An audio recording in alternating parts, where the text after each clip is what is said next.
welcome to today's episode of Early Years Insights with me, Kathy Leatherbarrow. And today I have got Katie Meehan with me, the lovely mum of Genevieve, who's behind Gigi's campaign. Welcome, Katie, and thank you for joining me today.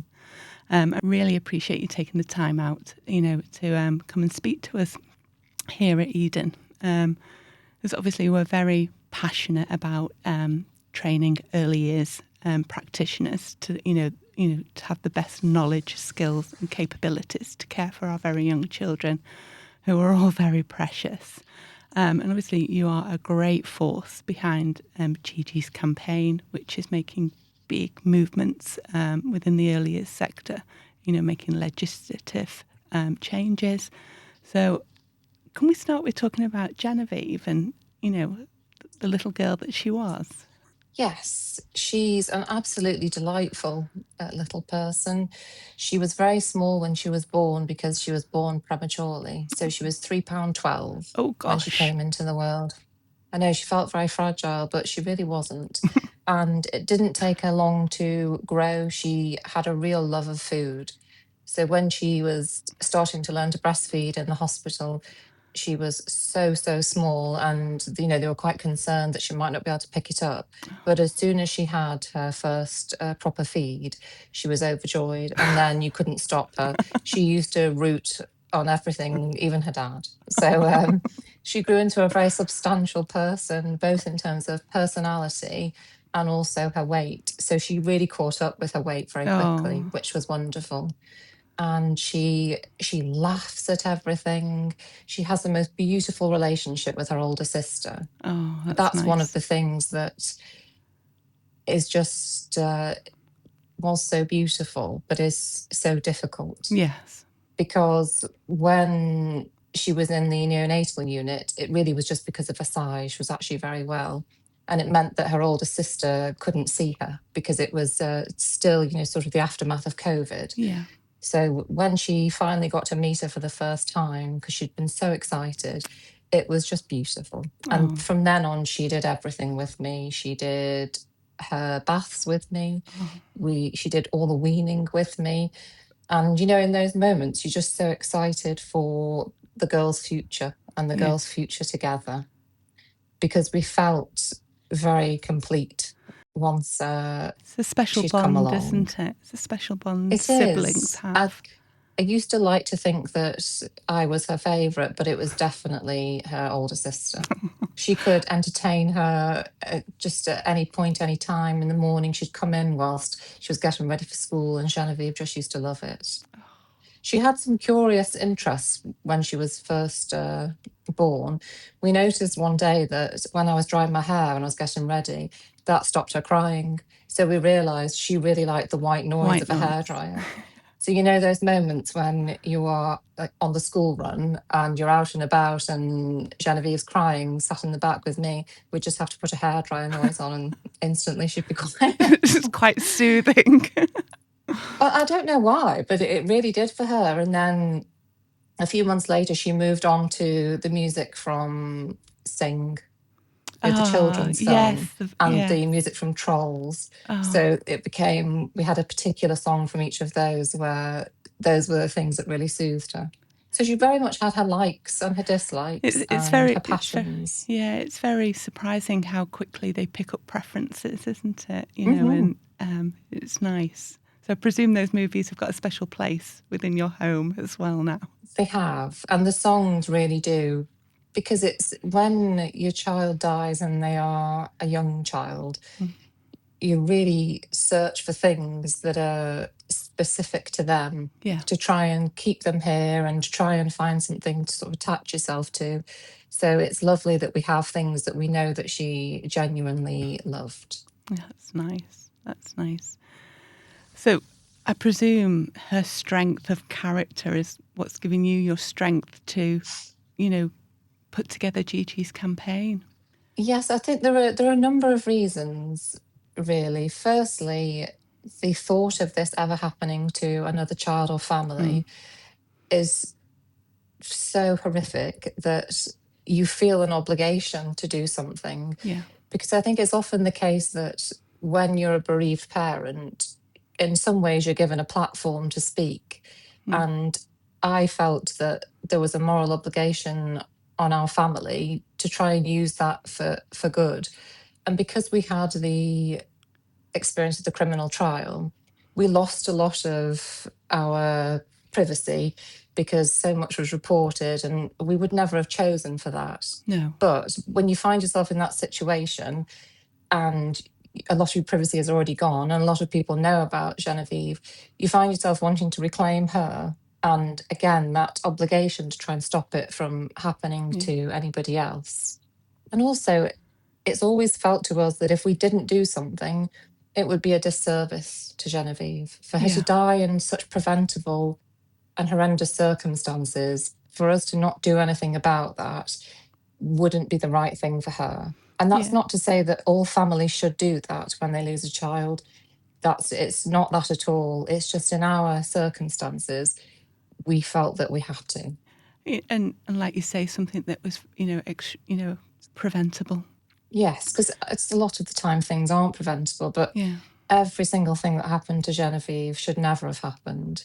And it was a combination of very dangerous practices. So it's something that you know that if other people know about it, and it's not necessarily the case that the person who did this didn't understand what safe sleep looked like. She did, but it's about creating awareness across a nursery as a whole.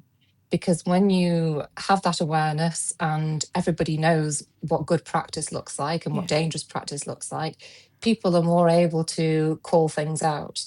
And for us, the campaign has never been about one single answer, because there isn't one, but it's about putting all the building blocks in place that, in terms of oversight, education, and also regulation and enforcement, because we feel that all those together is what will prevent further harm. Yeah, it's about creating a culture of safety, isn't it? Yes. That's just inbred, it's there, it's priority, and whether that's sleeping patterns or, weaning patterns, there are safe measures to be, adhered to, aren't there?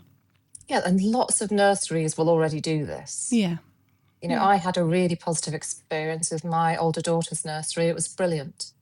I really, really got on really well with the staff. They became like part of the family, particularly when your child's in from a young age. You really get to know people, and it was very much an open door policy there.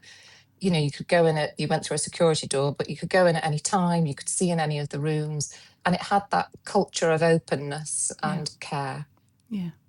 Oh, it's just, and then not to get it second time round must have been, really not just disappointing, but, I can't, I'm struggling to find the words on how you would, because obviously you've got a comparison there, haven't you, of, really good practice and what, safe practice should look like. And then to be, be put into a situation where, you've got the total opposite and extreme to that. And, you've not got that lovely culture where, your child is safe and protected and nurtured.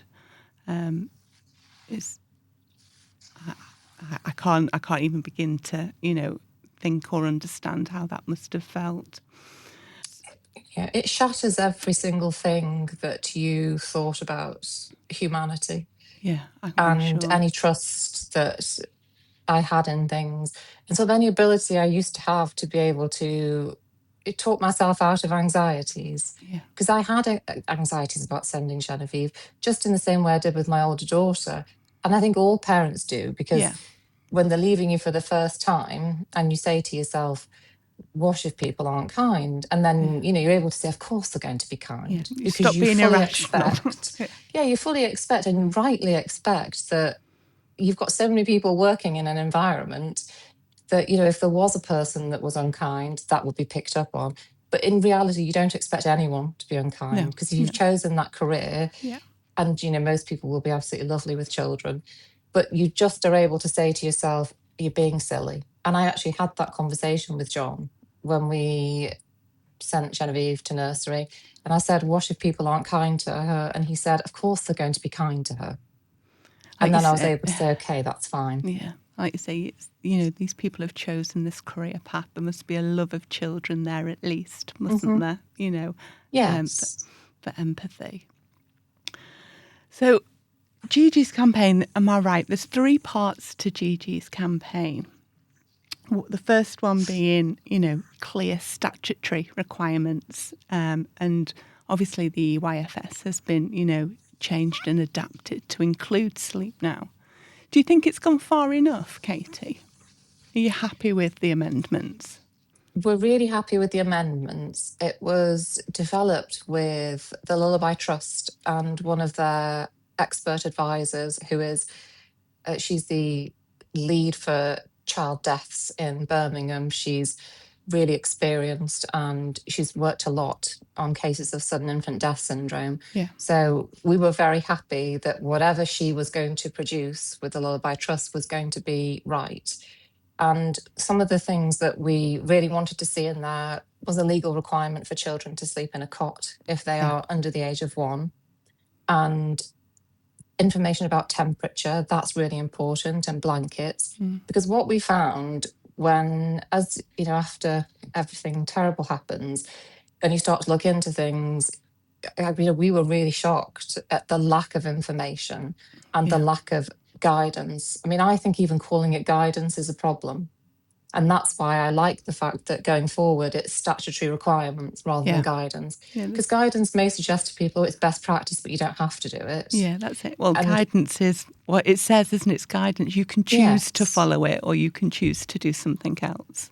yes. And Yeah. so we were really, really pleased with that. And one of the very interesting things we've found is that after Olivia Bailey wrote to nurseries and childminders saying that this was coming in, you should be following it already, Yeah. there was a huge level of correspondence that went to the Department for Education, the Lullaby Trust, and people who train early years providers saying, well, how do we follow this guidance? How do we follow this when it comes in? And I think the government were actually really surprised at the volume of queries they were getting Yeah. and people saying, we can't do this, we don't have enough room to do this. Because I believe that the government thought that majority of places, if not all, were already following this, and Yeah. perhaps what happened to Genevieve was just because there was one bad apple. But let's say the sheer volume has suggested that perhaps not intentionally, but perhaps Yeah. lots of settings aren't quite doing what they should be. Yeah. And I can echo that really, because obviously we cover sleep, in our courses for early years practitioners. And then obviously since the statutory requirements have changed, our teaching sessions have changed slightly to ensure that we are, teaching, best practice to the rule, and bringing in the Lullaby Trust guidance, and the amount of discussion that has happened on some of these teaching sessions about, well, what about the use of a pram or a pushchair? What about, and all these what abouts, which, lead you to believe that either we've got very curious apprentices, or there is adaptation in practice Yeah. within settings, and like you say, I'm not convinced it's all out of bad practice or malice, but it's just about reminding everybody that, these requirements are in place to keep children safe, and not necessarily because it may work better within that setting or it may work better, with partnership with parents, because if a child sleeps in a pushchair at home because they've been, they're out and about and busy all day, not saying that that's wrong for parents, but in terms of practice within a childcare setting, these are requirements, and best practice must be maintained at all times. So I can imagine that the inquiries and the and the raised from that would have been quite vast. Yeah. Yes, it really was. And I completely agree with you. I don't think that in a lot of the settings that we know the government heard from and Ofsted also heard from, that they're doing anything intentionally. And actually, we heard feedback from people who said, but we've done this for 20 years and Ofsted have never raised an issue with it. Yeah. which Yeah. brings in the need for what we've now been able to secure, and that's specific safe sleep training for Ofsted and the mandatory check on sleeping environments at every Yeah. inspection. Because it's always about, for us, each element they all need to be there and they all need to work together. Yeah, and I think as well, it's it's important for nursery owners and practitioners not to see it as criticism either if they've been doing Hmm. something slightly different. Because in my early days as an Ofsted inspector, I can recall a lot of nurseries use the big old fashioned silver cross prams.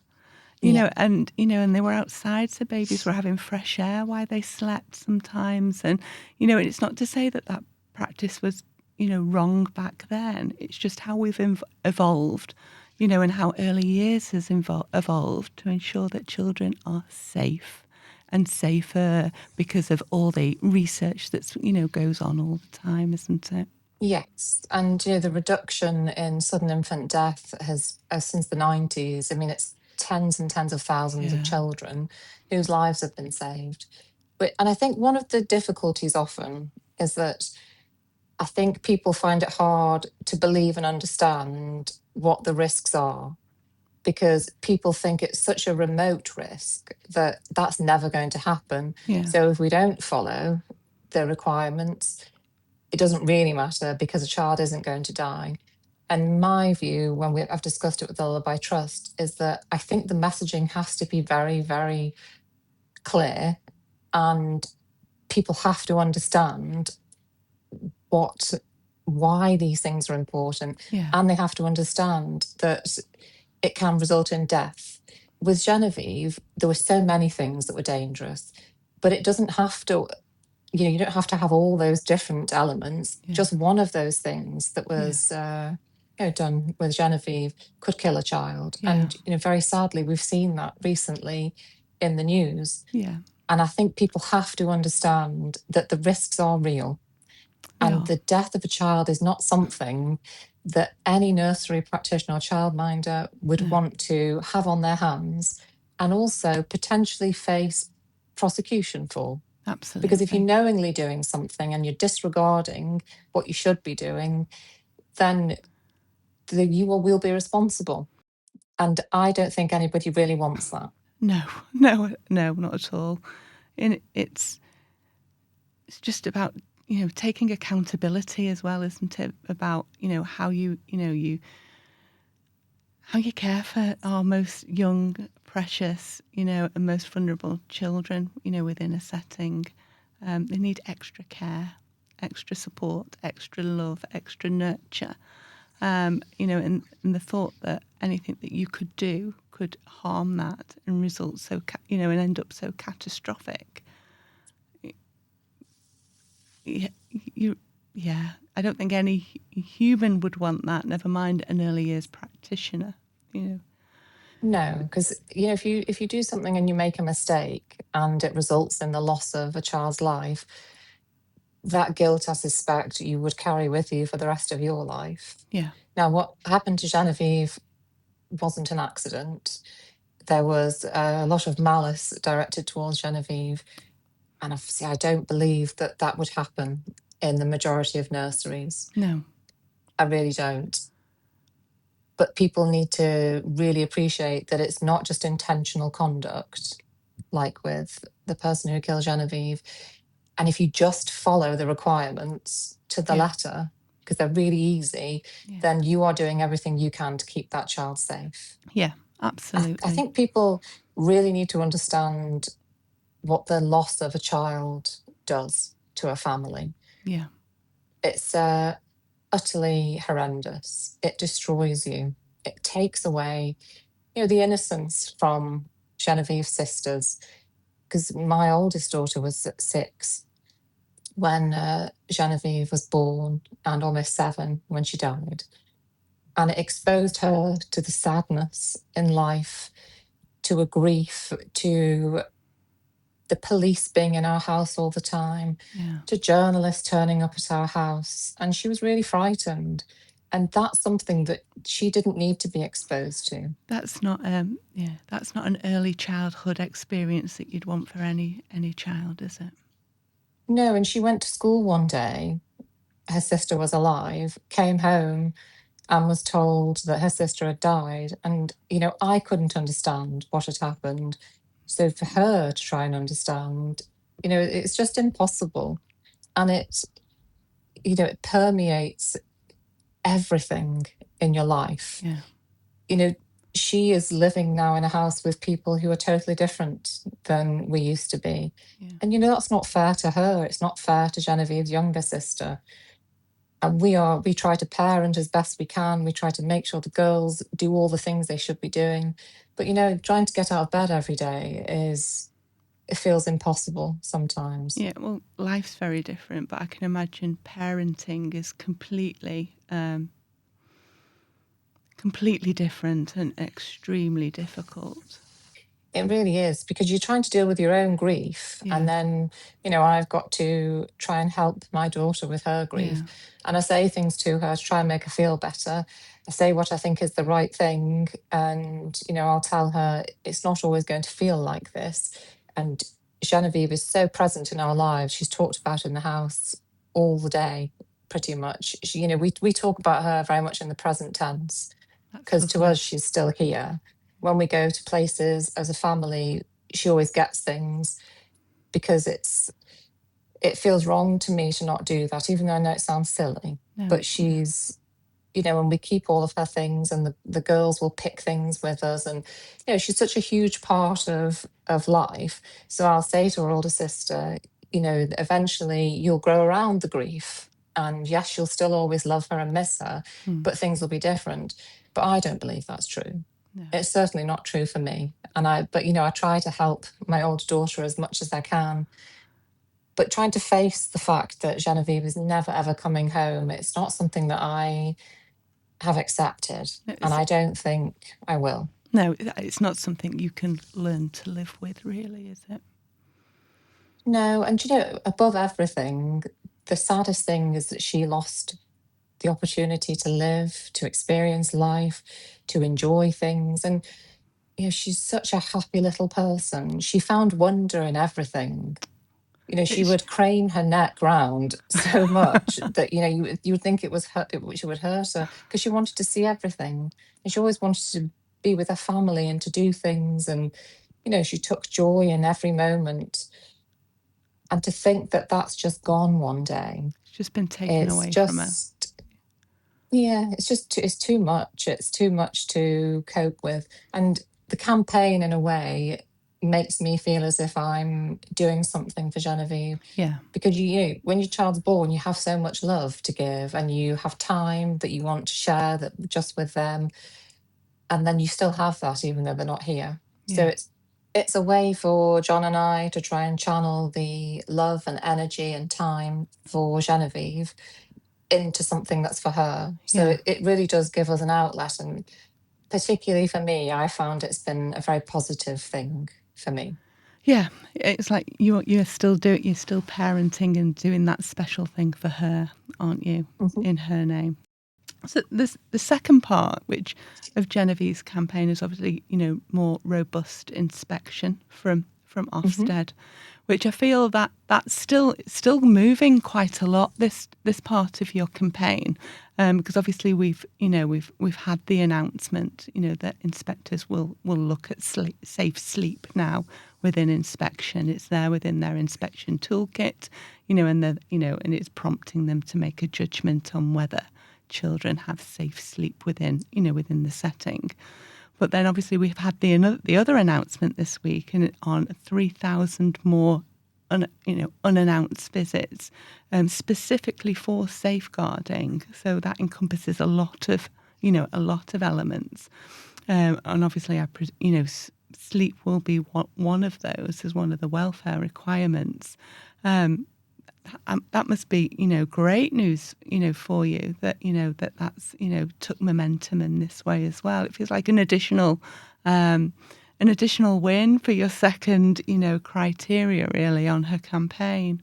Yes, it was a really key core and key part of the campaign from the Yeah, start because, again, it's one of those things that it was only after Genevieve died that we had a proper understanding of what an inspection looks like and yeah. how they take place.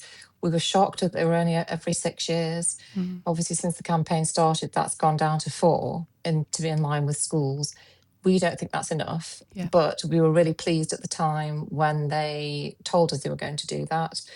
And we felt that it was really important for an increase in unannounced inspections. yeah. Our view is that they should be routine, and the increase up to 3,000 additional ones per year is incredible. Mm, We've had a lot of conversations back and forth with the government and with Ofsted, and we really got, a lot of good feedback from them, and a lot of progress was made when we met with them in April, because we always used to meet separately. right. But Olivia Bailey said, I think it would be good for us all to be in the room together. Mm, And it was at that meeting where we had the ability to discuss what we wanted Ofsted to do, but then say to the government, well, there needs to be funding for that, doesn't there? yeah. Because, Ofsted, I think, want to do their absolute best for children. I think everybody shares the same goal, and that is to keep children safe. Mm, I don't think any inspector goes out to a setting and thinks, well, I'm going to give this setting a good rating, even though I think that it's dangerous. I don't believe that for no, 1 second. no. I think every inspector wants to do their absolute best, and their priority is children. Yeah, I think the absolutely. difficulty you have is over years, there's a decline in funding. Mm, Then you've got more places. The government, this is one of their flagship policies, to increase yeah, access to childcare. But yeah, you can't have that without the additional funding in those people who yeah, are going out and making sure it's safe. yeah, So to have those discussions with everybody in the room was really helpful. And, we suggested different ideas of how you could use more unannounced inspections. We very early on, we said perhaps you could do, so every other cycle, each setting would have an unannounced one. yeah, So there were things like that were very, ongoing for quite a long time. So to yeah. have when the government told us that this was going to happen, we were absolutely thrilled. Yeah, I can imagine. Because obviously I've been reading it through the news, through lots of articles, but it got me reflecting as well. Because I inspected for a local authority before it all got transferred to Ofsted, and then I transferred over from the local authority to Ofsted and began inspecting for Ofsted as well for a significant number of years. But it got me reflecting on that time scale, as you've said, because with local authorities, early years provision was inspected annually. As it should be. Yeah, absolutely. And I think, I had my area. It was funny enough. It was in Manchester. I had my area, and I knew I had to inspect everything within that area robustly within a 12-month period. End of. Had to be done. And then we went over to Ofsted and the new framework came into place, and it was national standards then before it became the EYFS. And it went to 3 years, and I thought, wow, that's a big jump. Does that mean I can relax a little bit more and be even more robust, and really, dig deeper, time to dig deeper on inspection. But the more I've reflected, and obviously that time period then just grew and grew. And then, it got to 6 years, and it's like you say, it's like some of these children will have gone through those settings and never been part of an inspection. And it just blows my mind really on a personal, professional level that we can allow that to happen. It should still be annually, in my opinion, my personal opinion, from somebody who's been part of that process. So when I read it, I was really, like you, thrilled that, yes, come on, let's, step it up. What's next, basically. Mm-hmm. It's just so important because, like you say, inspectors want to ensure ultimately that children are safe before they look at, teaching and learning and whether children are thriving. That happens naturally if children are safe and well looked after and protected. So I just presume, like you say, it's a funding issue. It's money at the end of the day that I think, unfortunately, that it's come to a point where it needs to be found. In my opinion, it needs to be found to ensure that we are protecting our most vulnerable, vulnerable in our communities. So I wonder what's next, really, on the inspection front and the cycle. I'm intrigued to see where it goes next, because probably like you, I believe it can be better. Definitely. It could be better, but there's big steps been taken already, and it can only improve from there on in. I presume you're still part of the talks moving forward on this, and to keep it going and keep improving and driving that Yes. change. Yes. We've made a lot of strides in terms of safer sleep, and those discussions are ongoing, because we feel that what we don't want to happen is the changes come in September. For a few months it's a real focus for people, but then in 3 years' time, when there's been a changeover of staff, other children are in settings, nobody really thinks about it, because you had that focus for the initial year, and that was it. So we want to consider ways where you can encourage a continual focus on it. Yeah. So that's in discussion at the moment. We want to see national standardized training. So we're working with the government on that, so that everybody knows what safer sleep looks like, and then people can take that and use that in their settings, and in further education, and so there's no ambiguity. People aren't doing different things because you have this standard procedure in place. And also that it's readily available, so people can access it, and even down to parents, you bring home this new Yes. little bundle of joy. Because I can remember bringing my first child home, and I just put her on the ground, in the lounge, in a car seat, and just stood there looking at her, thinking, what do I do now? And and her dad looked at me and said, you're meant to know all this.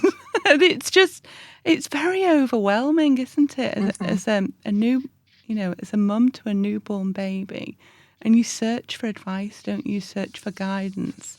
So if it's readily available to everybody, it becomes a culture, doesn't it? It becomes well known. It becomes, this is how we do it. This is safe. You can put Exactly. you can put your baby to rest at night, knowing that you've done everything you can to maintain their safety and that they get a good, restful night's sleep. Yes, and I know that another key focus for this government are family hubs. So we hope that that information will be available through family hubs as well. Yeah. So it really is an ongoing discussion, an ongoing process. We've been very, very lucky, actually, with Olivia Bailey. She really listens. She's very interested. And it's very obvious that her priority is just to keep children safe. Yeah. So that has been very welcome.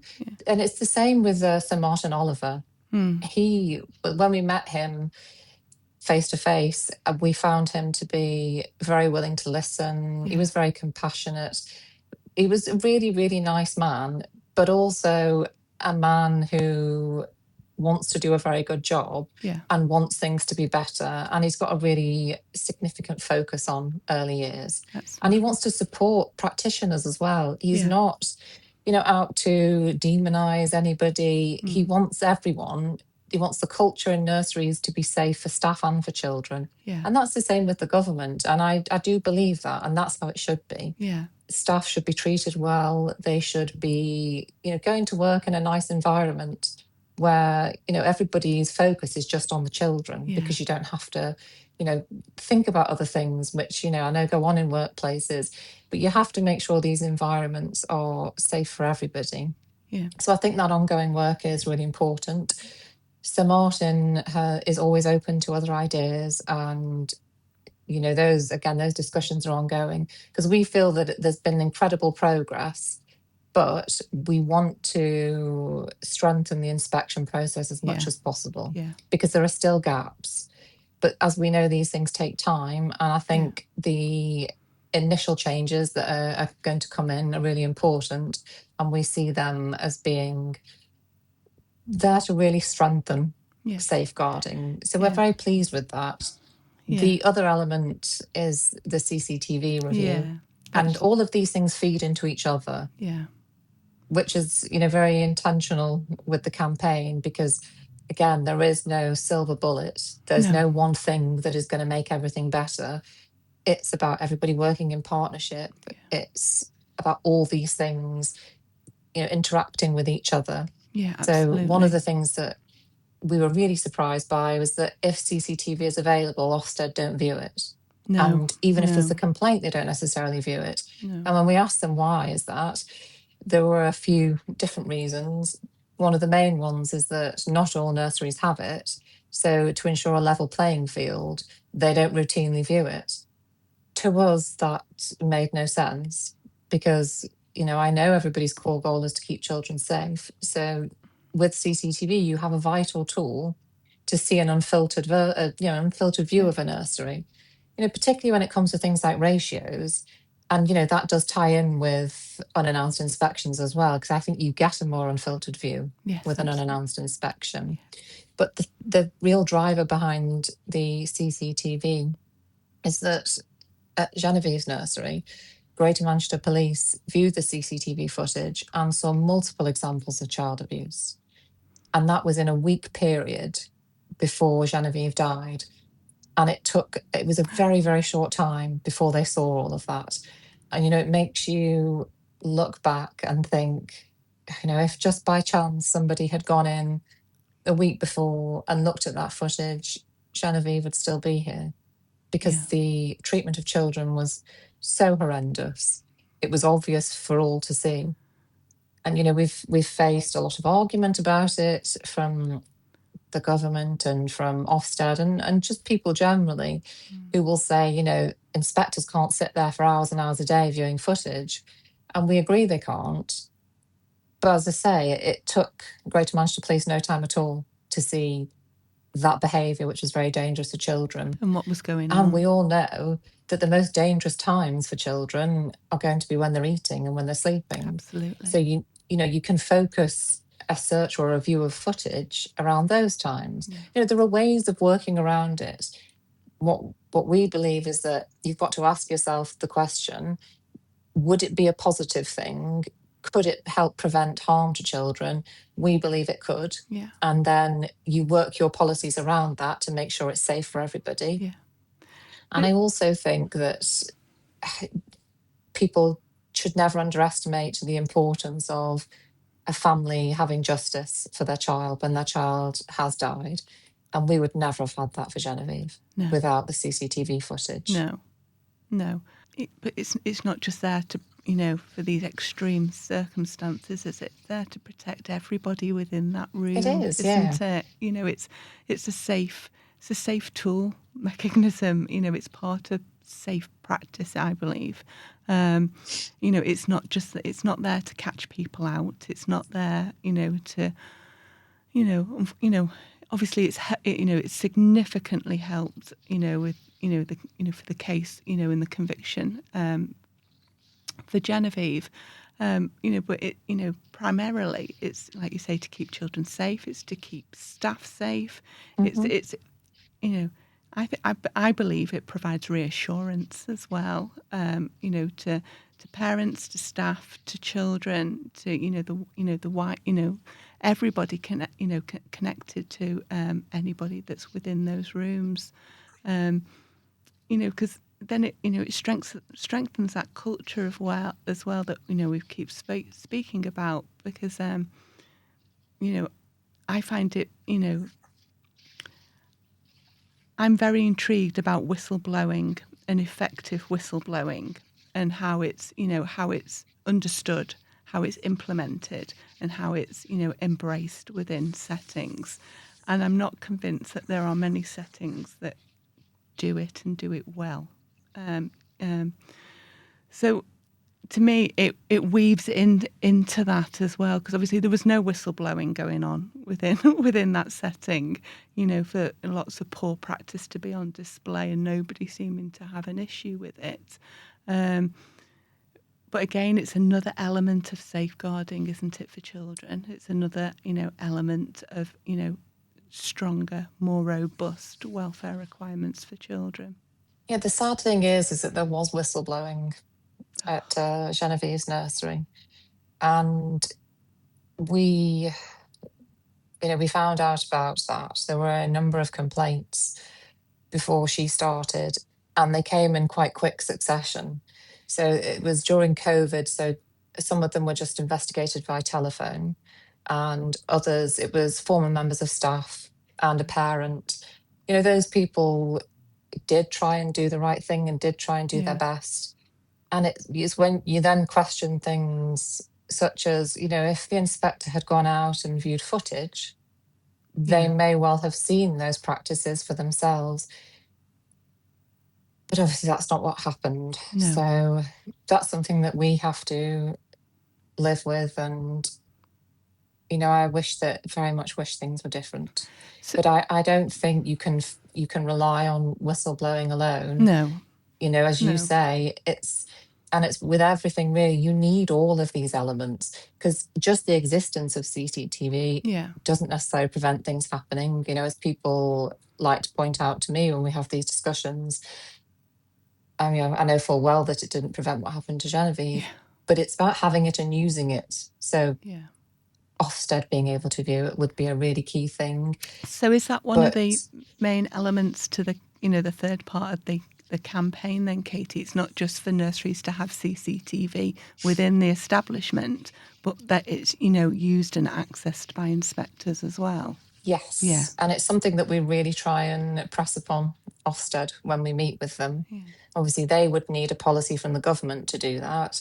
And the government's response was to set up a panel of experts. So they had, because you've had what happened to Genevieve, but you've also had some other horrendous cases. Yeah.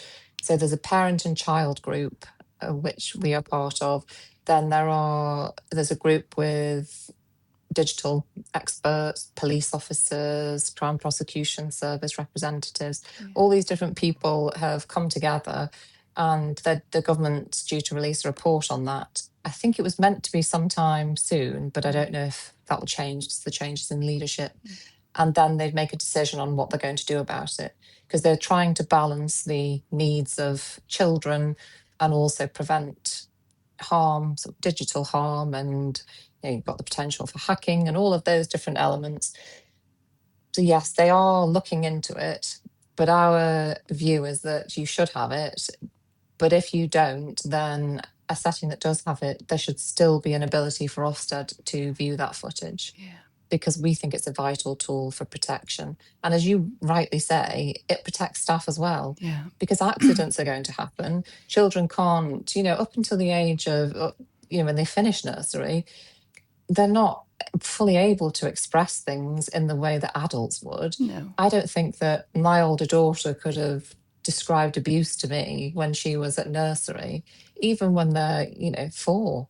So they don't know it's you wrong. need all these things. No, they don't. And that's the sad thing. We have to protect them because they don't have the ability to protect themselves. It's very different to schools where, an inspector can speak to children. You can't get a child that's as young as 4, 3, and obviously the much younger children to articulate those things which are so important. Absolutely. So there have to be these measures in place. So, it's been lovely. I'm so grateful you've come on with me today. Is there anything else you'd like to talk about? I think those are the key elements of the campaign. And I feel it's important that everybody works together. Yeah, absolutely. To change things for children. I'm certainly not out to demonise nursery workers or nurseries. No. And that's why I always try to make clear that I've had a really positive experience with nurseries. You know, my older daughter, I invited her nursery workers to her birthday parties with their Oh, children. They were lovely. They were such yeah. lovely people. And, you know, I don't want people to think that that's what this is about. No. It's about protecting children, Yeah. and they are the most vulnerable. Yeah, absolutely. Well, thank you so much for joining me today, Katie. It's been a real pleasure to finally speak to you. And I hope, we can maybe chat again in the future with lots more, movement within Gigi's campaign and an update. I'm confident that you're going to, carry on making lots of changes. And I find you incredible. You are certainly a woman of strength and inspiration. And I'm sure Gigi will be really proud of you and what you're doing for her and, It's within very her kind name. of you to say. Um, I'm certainly not any of those things, but I'm sure you are. Well, I'm well, I'm very determined, and I think it's the love for your child that does yeah, it, and a absolutely. desperation to keep her here. Yeah, She really is the most adorable, beautiful little soul, and we'd give anything to have her here. I'm sure. So, Well, I'd love to have met her. But oh yeah, we used to say that she's going to be so naughty because she had such a she had a raucous laugh and personality. We said cheekiness she'd about always be in her. the headmaster's office. Yeah, yeah. She was your So. troublesome one. Oh, definitely. My oldest daughter's as good as gold. And then we thought Genevieve was going to be the naughty one, and our younger sister's even naughtier. Oh, So, gosh. She's yeah. making up for it. hmm Oh, well, thank you so much again, Katie. It's been really lovely to talk to you today. And good luck with Thank the you. rest of the campaign. Thank you very much. Thank you.